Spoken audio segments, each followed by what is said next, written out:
LoreWarrior vehicles, Croyle Cortez and Donovan Miter Magellan. When mankind began spreading its wings outward to the stars, new opportunities opened up for corporations to develop the tools necessary for the new wave of colonization.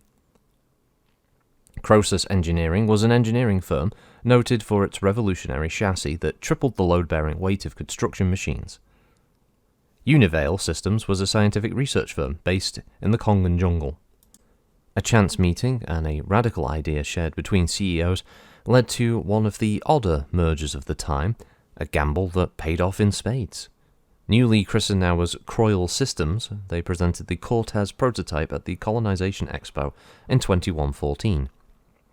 The design catered to the needs of new colony teams, the ability to traverse most types of terrain while conducting extensive long-term terraforming research with facilities for up to a couple of dozen researchers, and netted the company several lucrative contracts. Several variants of the Cortez were developed, with the Series N being the most popular during that Star League era. The revolutionary cargo modules used a slide-in, slide-out, or CISO system that allowed enormous flexibility for a multitude of different environments and research protocol. The Cortez became the choice of interstellar terraforming and colonization companies up until the advent of the Succession Wars. With the market drying up then and the four primary factories on Daniels, Demeter, Muffred and Cupola destroyed, Croyle Systems went bankrupt in less than a year and would disappear. Explorer vehicles fell out of use as parts became rare, and eventually most Cortezes would vanish for several centuries. Until Donovan Miter. Donovan Limited was a small exploration company contracted with the Explorer Corps, who came across an abandoned Cortez in the mid-3040s on CJW-7228. A small system of 3 jumps off the Free Worlds League border here. They were unable to refurbish this ancient vehicle. The board of directors instead partnered them with Miter Interstellar Research to reverse engineer it with the hopes of designing a new platform that could be sold to others, contracted through the Corps. The Magellan project was shelved when the clan invasion hit, and Donovan Miter's contract wasn't renewed and almost went under when it was approached by Interstellar Expeditions, an archaeological consortium focused on the mysteries of the legendary Minnesota tribe. With a large infusion of capital and a seat on IE's board, the discarded prototype was finished and the Magellan began limited production runs. Opting not to completely replicate the Cortez, the Donovan Miter switched to a cheaper electric engine so smaller companies could afford it. Because of the lower cost and the wider availability, the Magellan is now the de facto choice for many labs and research firms involved in planetary exploration and study. While each Magellan is custom-made to a client specification, the Series 4 is the most popular. The expanded communications module includes scanning and recording equipment, as well as a small satellite uplink to allow real-time planetary coordination between teams.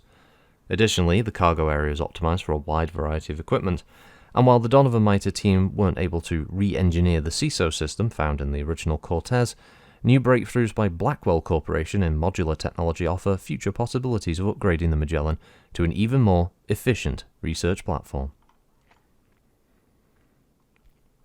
Yep, so today we have a space exploration and research vehicle, a little moon buggy, essentially. It's pretty cool. So yeah, it's a Croyle system and Cortez Series N as stats. I think it has one for the other one, yeah. It's a 75-ton vehicle, originally, the Cortez one. It's got a cruise of 2 and a flank of 3, with 3 heatsinks, that's all that's needed, with 21 armour on the front, 18 on the sides, 15 on the rear, and 16 on the turret, which makes sense because a vehicle like this may encounter hostile, obviously, fauna. It may also encounter pirates and the such, or any kind of opportunistic types who may think to try and obviously raid a vehicle that would naturally have a lot of expensive equipment inside it. And also, of course, scientists, who are also quite expensive. So yeah, it does actually have a means to protect itself. It has a single medium laser in a turret on the top with a Beagle probe, which makes sense in a couple of explanations, because the Beagle probe is apparently quite a sensitive piece of scanning equipment, so it would make sense for it to have one, to be able to detect things other than powered down mechs, of course. And it has a basic fire control system as well. Its crew is 3, 2 and a gunner, and it can carry 18 tons on a removable container. It has a rear door and a half-ton standard for cargo as well. As a note, it features environmental sealing. Its amphibious chassis and control modification has 2 manipulator arms for 20 kilograms on the front. It has a remote sensor dispenser. It has 12 handheld searchlights, 60 kilograms, 3 in each location except the turret. It has a mounted searchlight as well, and an infantry bay for a foot platoon, not a floot platoon like I was about to say. Meanwhile, the Donovan Miter is the same 75-ton vehicle, but it has an electric fuel cell and can move 2 and 3, the same as the original. It doesn't have any heat sinks though, and there's a reason for that. It has 18 armour on the front, 13 on the sides, 8 on the rear, and 19 on the turret, so it has a little more armour in some places and less in others. But it does still keep the turret. It has 2 machine guns instead, with 100 rounds of ammunition. This version also has a crew of 4, 2 gunners and 2 driver and I guess operator. It can carry 11 standard tons instead of being able to carry 18 because of the non-removable pods. And the Donovan version has a environmental sealing. It's amphibious as well with its control modification. It still has the 2 manipulator arms for the same 20 kilograms on the front. It has a lift hoist and 4 mounted searchlights. And it also can carry a foot platoon of infantry again. So now, the bit about being able to carry an infantry bay, that's interesting because that means you could picture this being used in environments that have no oxygen, obviously non-atmospheric environments, where a vehicle like this might be used to get infantry close for obviously a raid or being able to infiltrate a location. Yeah, so it's got a little bit of protection, even a little bit of armor. It can take a couple of hits before it goes down. An interesting little vehicle, though. Again, an area of BattleTech that is rarely looked at, obviously, outside of books like this. Places like very rarely mention the kind of vehicles that would be used by researchers, or I would assume this would be the kind of vehicle that might be used by prospectors on airless moons and other inhospitable environments, where they might be looking for, obviously, gases, metals, that kind of thing, other precious materials.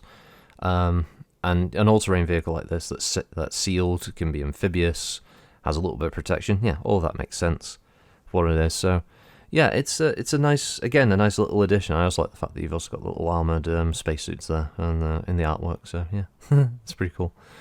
The Croyle Cortez / Donovan Miter Magellan. We have to assume that the vehicle looks very similar. Yeah, they both look very similar to each other. We just have to imagine the top turret is one has a laser, one has a pair of machine guns. I guess that's the only difference. But yeah, I know a lot of you like these extra little vehicles, these sort of fleshing out. So it's fun to go through, and there's plenty more in this vehicle annex TRO. So don't worry, they aren't going anywhere anytime soon. Until then, have a good one all. Thanks for listening as always. I'll catch you on the next one. Bye bye.